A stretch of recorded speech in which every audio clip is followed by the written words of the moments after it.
집에 있는 교회 묵상의 집.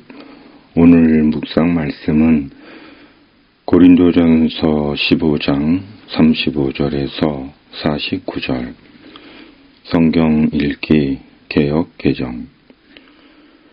누가 묻기를 죽은 자들이 어떻게 다시 살아나며 어떠한 몸으로 오느냐 하리니, 어리석은 자여, 네가 뿌리는 씨가 죽지 않으면 살아나지 못하겠고, 또 네가 뿌리는 것은 장래의 형체를 뿌리는 것이 아니요 다만 밀이나 다른 것의 알맹이 뿐이로되, 하나님이 그 뜻대로 그에게 형체를 주시되 각 종자에게 그 형체를 주시느니라. 육체는 다 같은 육체가 아니니, 하나는 사람의 육체요, 하나는 짐승의 육체요, 하나는 새의 육체요, 하나는 물고기의 육체라. 하늘에 속한 형체도 있고 땅에 속한 형체도 있으니, 하늘에 속한 것의 영광이 따로 있고 땅에 속한 것의 영광이 따로 있으니, 해의 영광이 다르고 달의 영광이 다르며 별의 영광도 다른데 별과 별의 영광이 다르도다. 죽은 자의 부활도 그와 같으니, 썩을 것으로 심고 썩지 아니할 것으로 다시 살아나며, 욕된 것으로 심고 영광스러운 것으로 다시 살아나며, 약한 것으로 심고 강한 것으로 다시 살아나며, 육의 몸으로 심고 신령한 몸으로 다시 살아나나니, 육의 몸이 있은즉 또 영의 몸도 있느니라. 기록된 바 첫사람 아담은 생명이 되었다 함과 같이 마지막 아담은 살려주는 영이 되었나니, 그러나 먼저는 신령한 사람이 아니요 육의 사람이요 그 다음에 신령한 사람이니라. 첫사람은 땅에서 났으니 흙에 속한 자이거니와, 둘째 사람은 하늘에서 나셨느니라.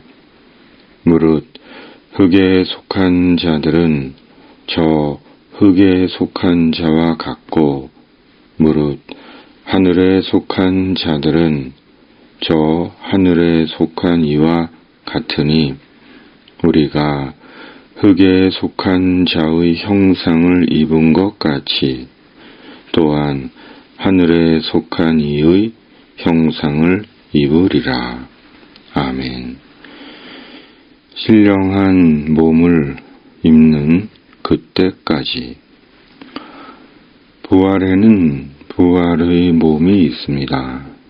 사도는 지금 우리의 몸은 육의 몸이고 부활의 몸은 신령한 몸이라고 말씀합니다. 육의 몸이 있은즉 또 영의 몸도 있느니라.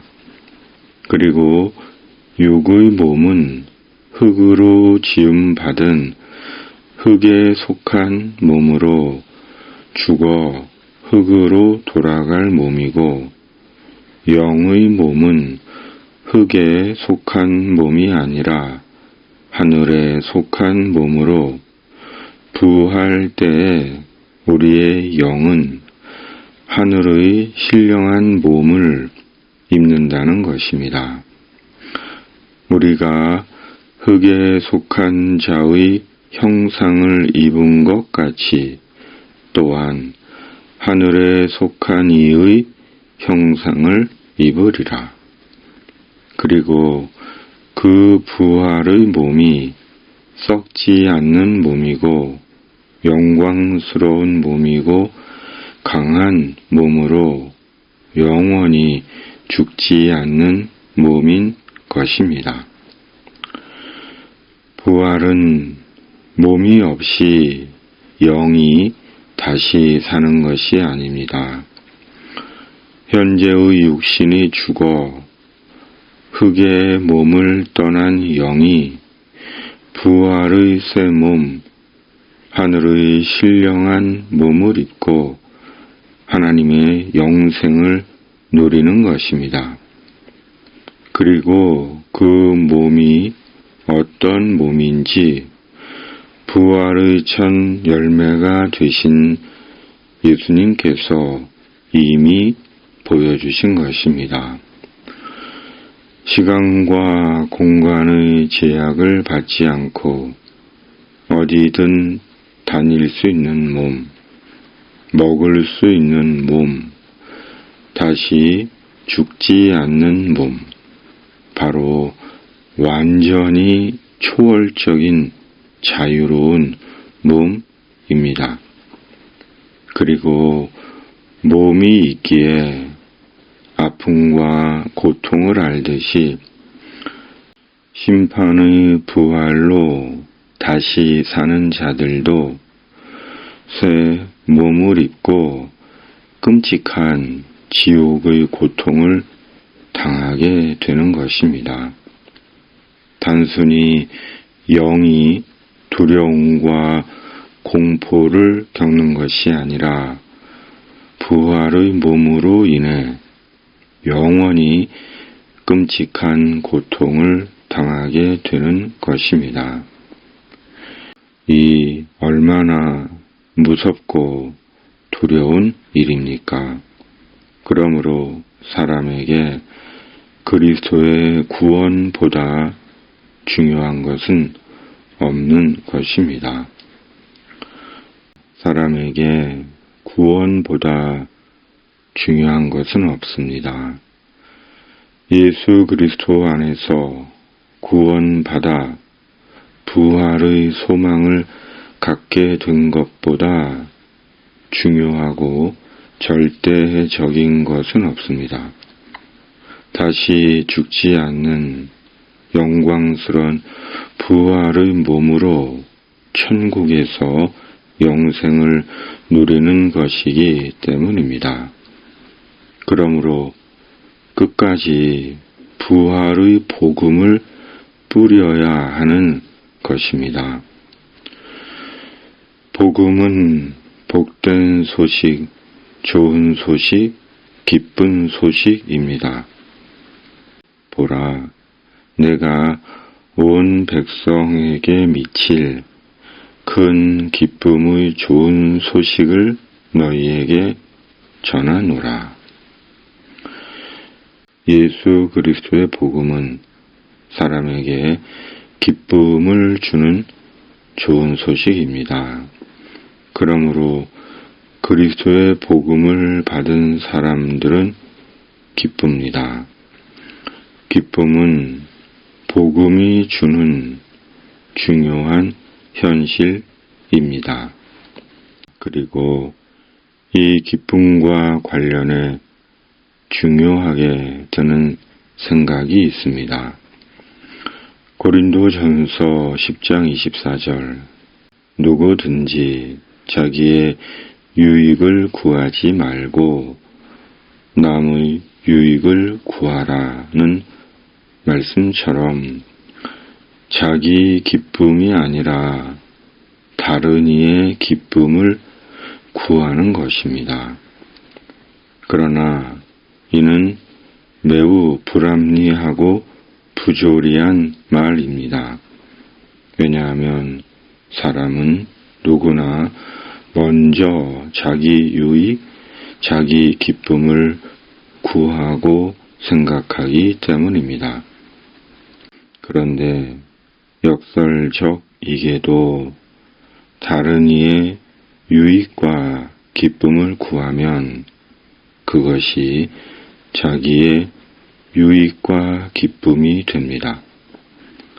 우리 신앙의 비밀이며 역설입니다. 우리가 부활의 복음을 뿌린다는 것은 바로 이런 것이 아닌가 하는 생각이 듭니다.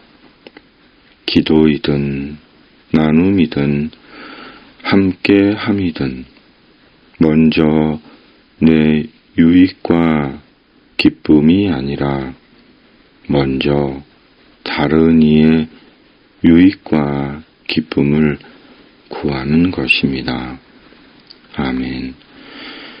하나님 아버지, 부활의 날에 하늘의 신령한 몸을 입을 때까지 성령으로 먼저 나의 유익과 기쁨이 아니라 다른 이의 유익과 기쁨을 구하는 자가 되게 하시고 온전히 부활의 복음을 전하는 자 되게 하여 주시옵소서. 역사의 주인 되시는 주님께서 국민과 나라와 공동체는 뒤처진 채 자신들의 탐욕과 권력 싸움에 눈먼 자들과 돈과 세상적인 야망에 눈먼 자들에게 하나님의 공의는 살아있음을 보게 하시고 이 나라를 정의롭고 평화로운 안전하고 온전한 나라로 세워 주시옵소서. 우리 구주 예수 그리스도의 이름으로 간절히 기도하옵나이다. 아멘. 하늘에 계신 우리 아버지, 아버지의 이름을 거룩하게 하시며 아버지의 나라가 오게 하시며 아버지의 뜻이 하늘에서와 같이 땅에서도 이루어지게 하소서. 오늘 우리에게 일용할 양식을 주시고 우리가 우리에게 잘못한 사람을 용서하여 준 것 같이 우리 죄를 용서하여 주시고 우리를 시험에 빠지지 않게 하시고 악에서 구하소서. 나라와 권능과 영광이 영원히 아버지의 것입니다. 아멘.